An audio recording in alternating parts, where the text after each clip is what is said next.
किती बी कीर्तन करा, किती बी सप्ते करा, किती बी वाऱ्या करा, याच्यातलं काळ जात नसेल तर 7 जन्मामध्ये देव भेटत नाही. काढून टाका. वैरपणा ठेवू नका. तुमच्यातलं नव, आता आमच्यातच वैरपणा गेला नाही.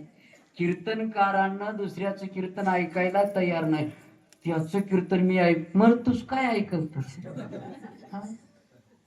काय काय ठिकाणी दोन पक्वाद, तिकडून त्यांनी सुरू, इकडून यांनी सुरू. मी वाजू का, ते वाजू का, मी वाजू का, ते वाजू का, मी वाजू का, ते कीर्तनाचं बारा पट्ट करून अंतकरणातलं वैरपणा गेला नाही. एक सांगू, साधू संत महात्म्याला देवाने का जवळ घेतलेलं आहे? त्यांच्या अंतकरणामध्ये सगळ्या जीवाविषयी प्रेम होतं, वैरपणा नव्हतं. बघा, असं म्हणतात, एक महात्मा झाडाखाली बसलेले, ध्यानस्थ बसलेले, तप करायला लागलेले. असे 4 लेकरं गेले. ते झाड होतं आंब्याचं झाड. दगड घेतले, आंब्याच्या झाडाला मारायला लागले. आणि मारत असताना एक दगड त्या महात्म्याच्या डोक्याला लागलं. डोकं फुटलं महात्म्याचं, रक्त गळायला लागले. लेकरांनी बघितले, अरे अरे अरे, महाराजाला दगड लागलं रे बाबा, गेले. महाराजांच्या पायावर डोकं ठेवले. महाराज, आम्ही तुम्हाला मारावं म्हणून आम्ही दगड मारलो नाही, त्या झाडाच्या आंब्याला मारायला गेलो, पण चुकून तुमच्या डोक्याला दगड लागले. महाराज क्षमा करा. नाही बाळा, जा रे माई, जा जा. महाराज रडायला लागला. महाराज, दुखतंय का तुम्हाला? नाही रे बाळा, दुखत नाही. जा. मग का रडता तुम्ही? उभं रडतो. नाही महाराज, का रडता तुम्ही?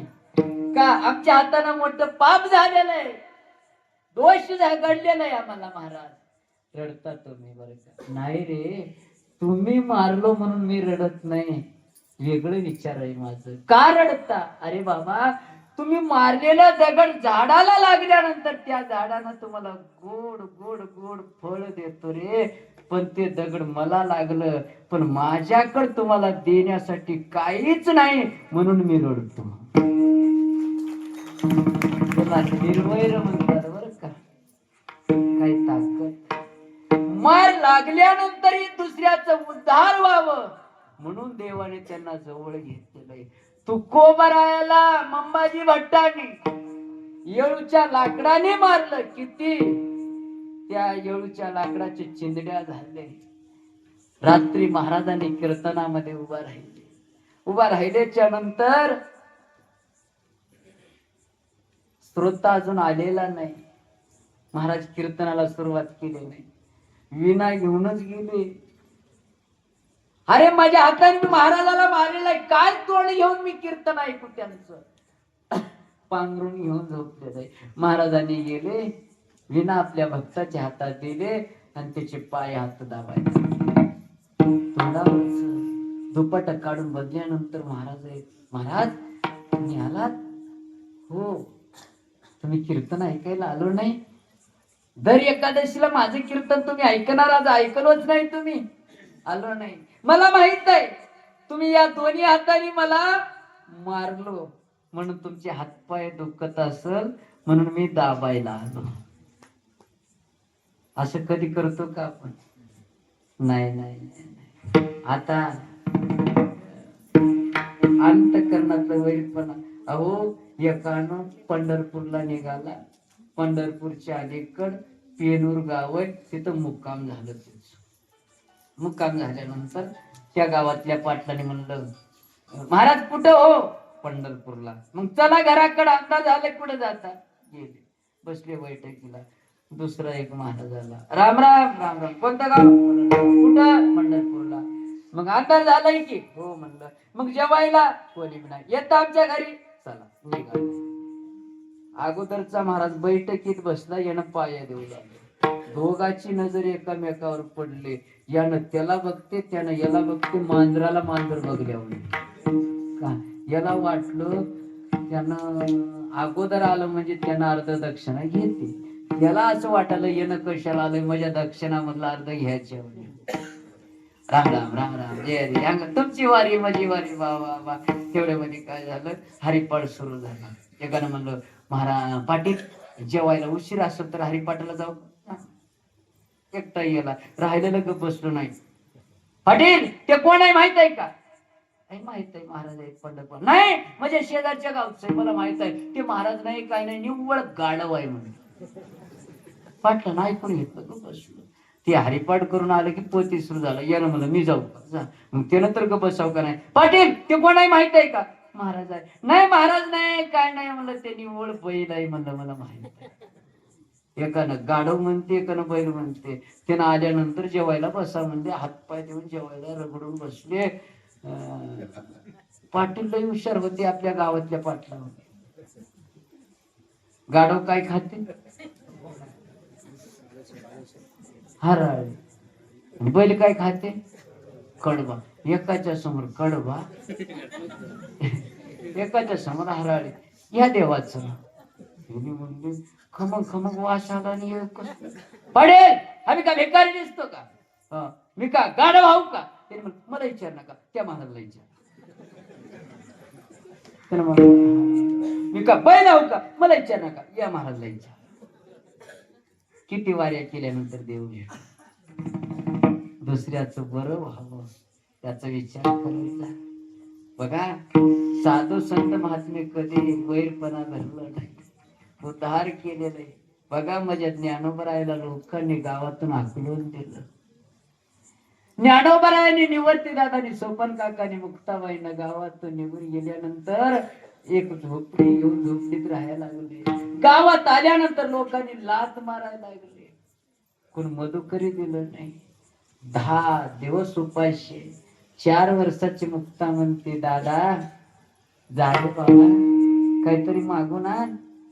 अरे 10 दिवसापासून पोटामध्ये अन्नाचा कण नाही. माझ्या माईबाप निघून गेले.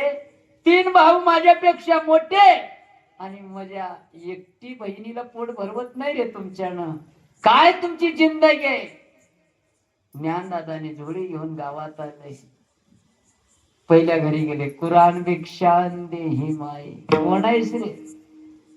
मी निवर्तीचा भाऊ आहे. संन्यासाचे पोर का? हो. तुम्हाला गावच्या बाहेर काढलेले तुम्हीच का? हो म्हणलं. वाईला घातलेलं आहे तुम्हाला. तुम्ही माझ्या घरासमोर कशाला? भीक मागायला आलो माय. अरे भीक मागल्यानंतर तुला दिल्यानंतर आम्हाला पाप लागते. बघा आज माऊलीच्या सोहळ्याच्या पाठीमाग 10 लाख लोक पोट भरून जेवतात. त्या माऊलीला एक टाइम अन्न मिळालं नाही. अन्न वाढल्यानंतर पाप लागते. काय वाटलं असेल माऊलीला त्यावेळेस? माय माझ्या बहिणीसाठी वंजळभर धान्य द्या, वंजळभर पीठ द्या. बर तुझ्या बहिणीला भूक लागले का? आणून देतो घरातून. बस मध्ये गेले आणि चुली मधलं वंजळभर राग घेतली. बर ज्ञानोबराच्या झोळीत टाकले. खा म्हणा पोट भरून. ज्ञानोबराया काही न बोलता पुढे गेले.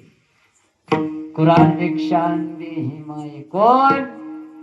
ज्ञान आहे. बर कशाला आलास? भिक्षा मागायला. अरे तू कशाला आलास? तू गावात येऊ नये. दंडाधिकाऱ्यांना आम्हाला दंड देणारा पलीकडो. माय वंजळभर पीठ द्या. माझी बहीण रडायला लागली. बर बाहेरून आणून द्याल तर चालते का? चालते. लय भूक लागली का? लागली. बर बाहेर आली. 3 वाटाची माती ज्ञानोबरायच्या झोळीत. पोटभर काय वाटलं असं ज्ञानोबरायला. ज्ञानोबराय रडायला लागले. डोळ्यातून पाणी चालू आहे. देवा अरे असं आम्ही काय पाप केला असेल रे? लोकांनी भीक सुद्धा द्यायला तयार नाही. तिसऱ्या घरी कुराण भिक्षान देही माय. आलास का रे ज्ञान्या? आई आलो. कशाला आलास रे? भीक मागायला. कोण अधिकार दिला तुला? भीक मागायला का अधिकार लागतो का? भिकारी भीक मागतो आम्ही. भिकारी लोक आहोत. वंजुळभर बहिणीसाठी द्या. बर बाजूला मोरेच गोटा होता. गोट्यात गेले. वंजळभर शेण घेतले. ज्ञानोबरायच्या झोळीत टाकले. ज्ञानोबरायने म्हणले आता दुसरीकडे मागून रे बाबा. निघाले. ज्ञानोबरायने इंद्रायणीच्या डोहापर्यंत गेले. असं वाटलं आपण इंद्रायणी मध्ये पडावं आणि जीव द्यावा. अरे माझ्या मुक्ताबाईनं जर विचारली कुठं यांना काय सांगू मी आता. अजून विचार केले. माईबाप जात असताना सांगितलं ज्ञाना निवर्ती विदेही अवस्थेला जाणार आहे. सोपान लहान आहे, मुक्ता लहान आहे, सांभाळायचं काम तुला आहे बरं का. मी निघून गेल्यानंतर माझ्या बहिणीला कोण सांभाळणार आहे. ज्ञानोबरायने निघाले. दुरून बघितली मुक्ताबाईनं. दादा आणलास का रे? काय तुझं माझ्यावर प्रेम आहे दादा. निवर्ती दादाला अक्कल नाही. निवर्ती दादा माझ्यावर प्रेम करत नाही. आण 3 पत्रोळ्या मांडून ठेवली. एक सांगू दादा, मला भूक लागली म्हणून मी रडलो नाही. आई गेल्यानंतर आईच्या पाठीमागे सगळ्यांचं सोयी करणारे, जेवायची व्यवस्था करणारी बहीण ती आई असते रे. 10 दिवसापासून तुम्ही जेवलो नाही म्हणून मला चिंता लागली रे दादा. बसा जेवायला, माझ्या हाताने तुम्हाला घास भरवतो. ज्ञानोबरायने आले. न बोलता कडकडून मिठी मारून रडायला लागले. मुक्ताबाई म्हणतात दादा मला माहित आहे लोकांनी तुला मारला असेल, लोकांनी तुझा अपमान केला असेल दादा. मरेपर्यंत मी उपाशी राहीन दादा, पण कधीच असणार तुला जेवायला आण म्हणून कधी म्हणणार नाही. एवढं त्रास दिल्यानंतर माझ्या ज्ञानोबरायने शाप दिलं नाही. ज्या लोकांनी त्रास दिलं त्या लोकांसाठी 9000 श्लोक ओव्या ज्ञानोबरायने. त्याच्यामध्ये कोणती तर ओवी आहे का? या लोकांनी मला त्रास दिलेला आहे त्या लोकाला हे ज्ञानेश्वरी वाचवा देऊ नका. आहे का कुठे? किती निर्वैर जीवन आहे त्यांचं.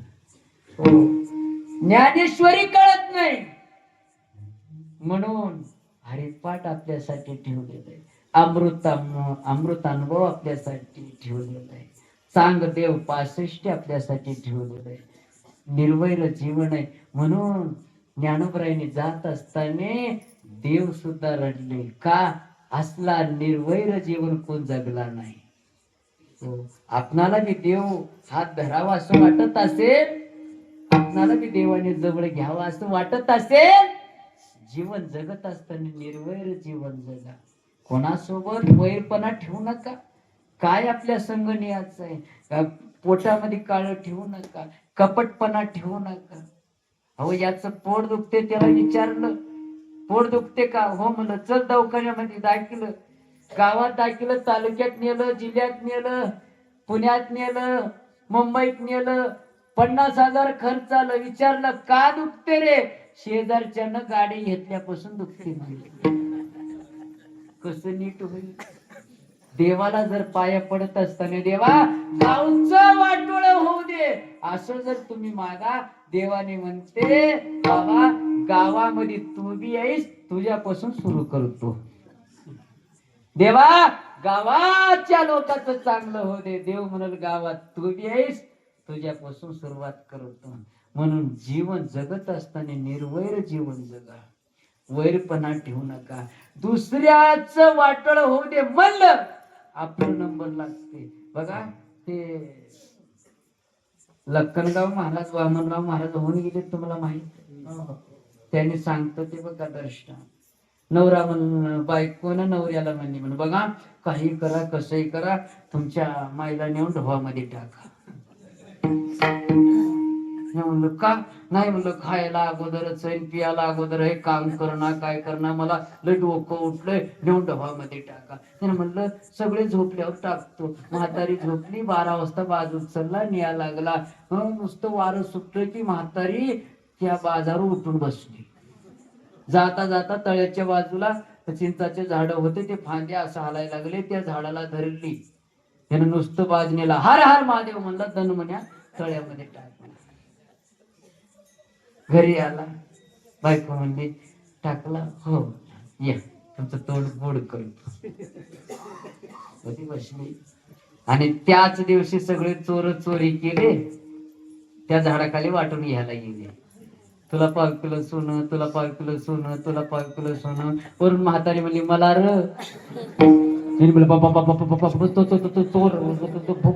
म्हणले पळून गेले.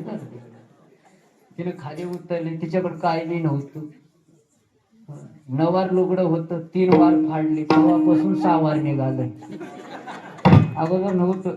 म्हातारीनं तिनं 3 वार फाडून 6 वार करून टाकलं. 3 वार लुगड्यामध्ये सोनं चांदी पैसा चांदी भरली, घराकडे निघाले. फाट्याची वेळ होती. पोरा सुनबाई म्हणजे बाबा बाबा तुमची माय भूत भूत नाही काय नाही रे बघ. गटलं पडलो, कवाड काढले.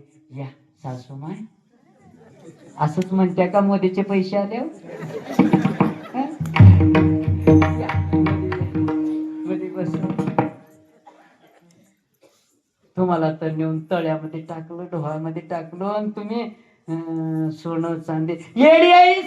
तुला माहित नाही सगळं मला या गावातलं माहित आहे. गावामध्ये जन्म झाला, माझ्या मायबापांनी गावामध्येच मला दिलंय. माहेर मी गावच आहे, सासरवाडी गावच आहे. या तळ्यातलं सगळं मला माहित आहे. मध्ये 7 रांज नाही,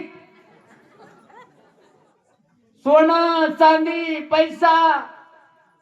महिना म्हणली आत्याबाई एवढेच घेऊन आल्या. येडी आहेस, मी म्हातारी किती आणू, जेवढं उचललंय तेवढं चांगलं. तिनं लगे म्हणायला लागली नवऱ्याला, मला बी नेऊन टाका, मला बी नेऊन टाका.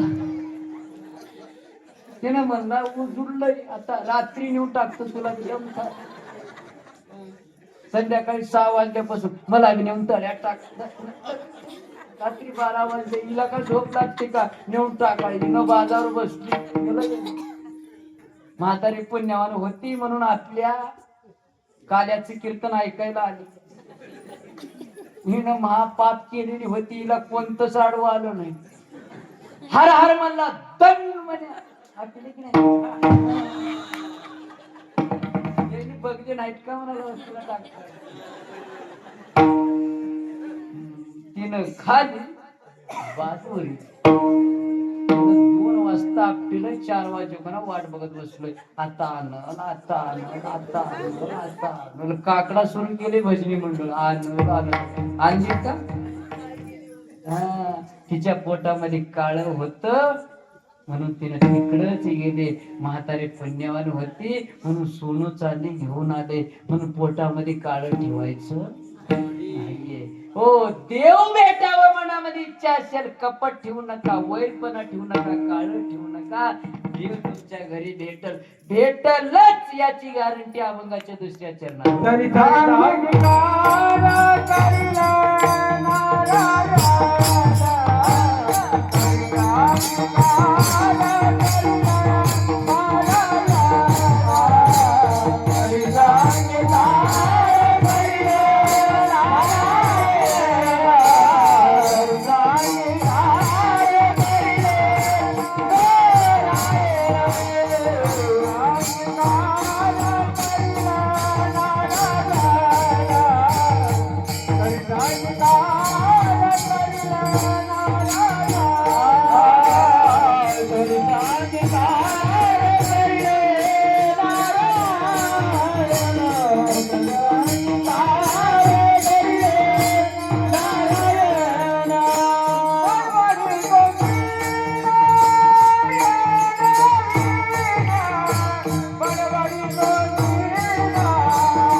दत्ता मास्तरे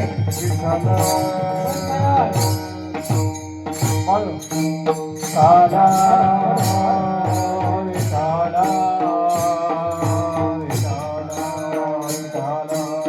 दोनों प्रमुखांनी मनोर करार कर दिया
Thank you.